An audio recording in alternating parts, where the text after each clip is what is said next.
guys hear me? Yeah. You know I'm a professional. I'm a professional at this stuff. So, thank you so much for being here. You know, I've been telling stories since before I could write. I would dictate the plots to my father, who would dutifully write them down, every little note. And many of you know I went on to become a newspaper reporter. Not necessarily a great one, but I did do that for a while. But it's the past 7 years here at Student Advocacy Center where I feel like I've been able to tell and share some of the most important stories. And it's been the most meaningful to me. I love hearing these stories every night when we do this. They're so hidden and so quiet from our everyday lives, right? So today, I hope, this evening, that you feel a connection to a story that's told here tonight, and that you feel a connection to the work that we do. I hope that you've connected to the art that we had from Ypsilanti Community High School students. Can we give it up for them?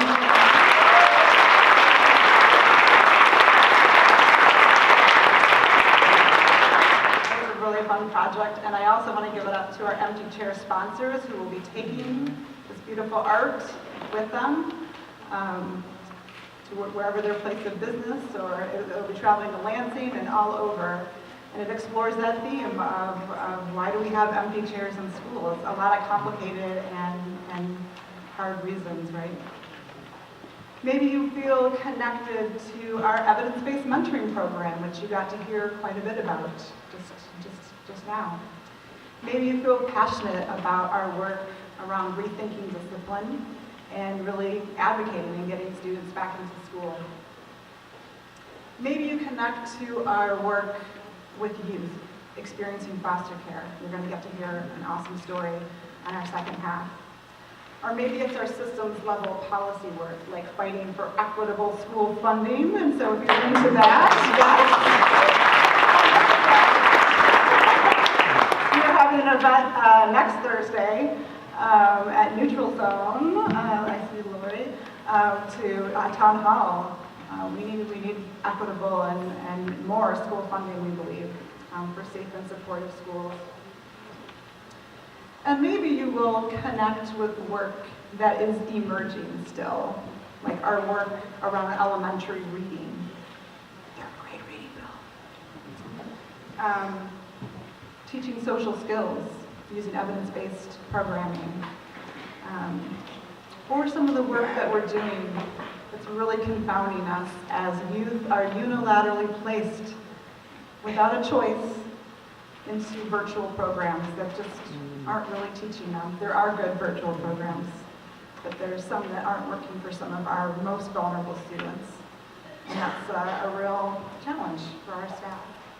So whatever the connection, we're glad that you're here, and we are deeply grateful for your support. And we're thankful for all of our funders, because without the support of people like you, we couldn't do this life-saving, life-changing work. But tonight we want to do something special, which we have not done before, which is to give a special shout out and thanks to two people who have been deeply connected and committed to our work for many, many, many years. So the first person I want to bring out is Decky. She doesn't have to come forward.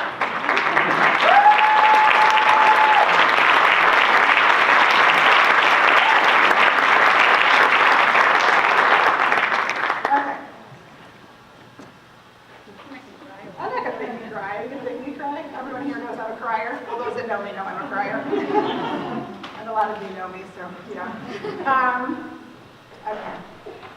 This is the Community Advocate Award, recognizing outstanding service as a community member committed to underserved students, social justice, and education for all. Would you like to hold this for a moment?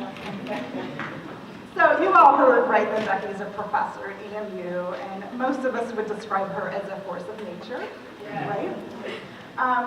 When I approached her more than 6 years ago to help support our very, very first fundraiser, which we had downtown Ann Arbor at the Performance Network, she jumped in wholeheartedly thankfully, and has helped out a lot every single year, whether that's spending time, she has so much spare time, like a lot, interviewing our students, helping them craft their story, recruiting storytellers for us, facilitating dramatic pieces, which you'll see after the intermission, all these things. But here's what I really love about Decky. There's a lot, but I'm just going to share this little story, that you can go to coffee, a casual, you think it's going to be kind of a casual coffee. The last one I happened to be late. She didn't hold that against me.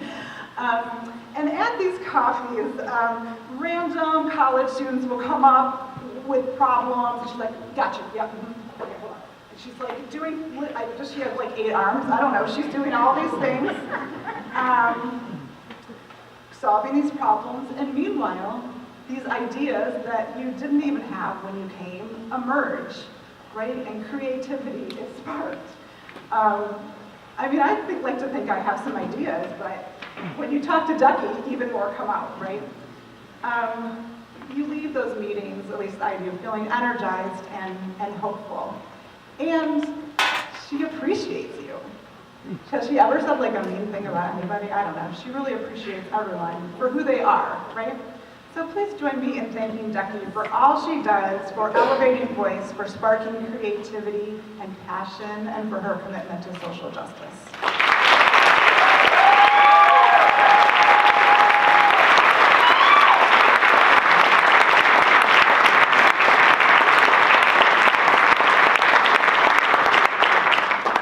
All right, Dr. Hawkins.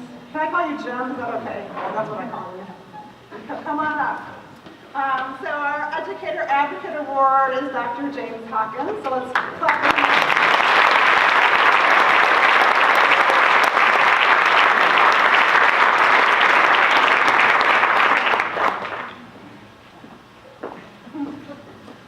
There's so many stories I can tell about you. All right. This is also, we are recognizing Dr. Hawkins for outstanding service as an educator committed to underserved students, social justice, and education for all. This is your award.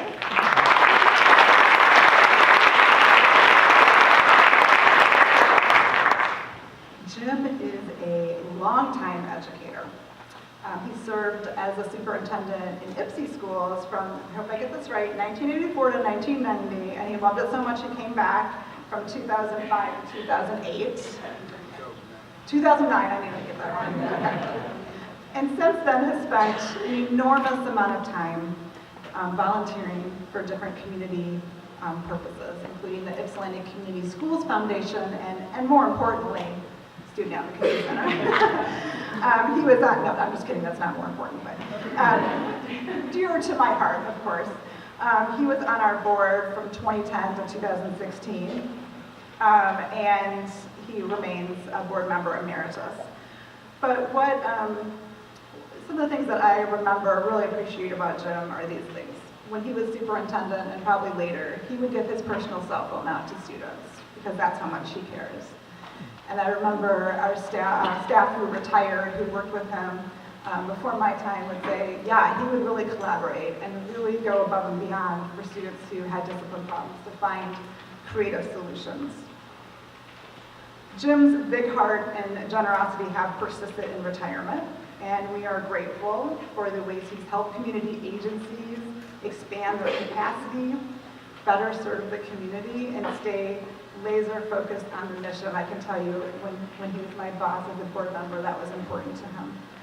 But here's what's great, is he does that in the most kind and encouraging way possible.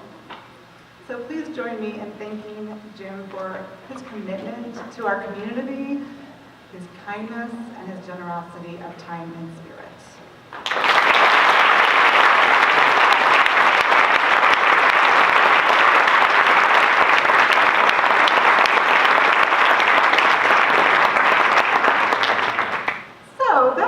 A little faster than we thought, which is good because I was worried about timing tonight. We're going to let you have intermission now, if we can. Do folks back there feel good about that, I hope? So we're going to do that in a minute. Hold on. I want to give thanks to our intermission donors, which is Go Ice Cream.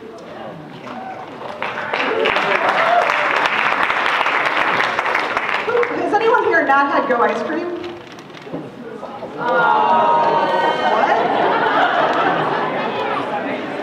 Can you not come up with Ipsy? Are you like, all right, okay. So you're gonna enjoy the joy of Go ice cream. Zingerman's, Beezy's, our wonderful advocate Dee Blair makes cotton candy. I don't know, people are signaling to me back there. During intermission, we're going to ask that you buy 50/50 raffle tickets. If you haven't already, I mean, just don't forget.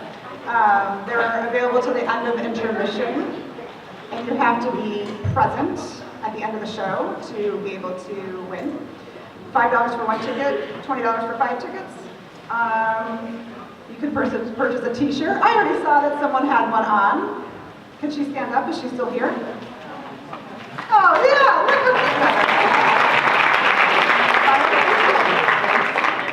You can consider leaving some donations in our tip jars. That is money that will go to our Student Needs Fund, which pays for things like computers, clothing, groceries, books, school supplies, all sorts of things for our students.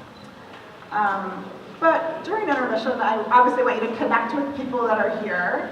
But I hope you'll take time to think about how you might want to get more involved. We have Get Involved cards on the back table, and we hope to hear from you. And that's it. So we'll ring the bell when intermission is done, but I think it's so important to have some time, and you guys have told us at these storytelling events that you want time to connect. But when we ring the bell, we want you to come back because we have 3 awesome performances to end our night. Sound good? Okay.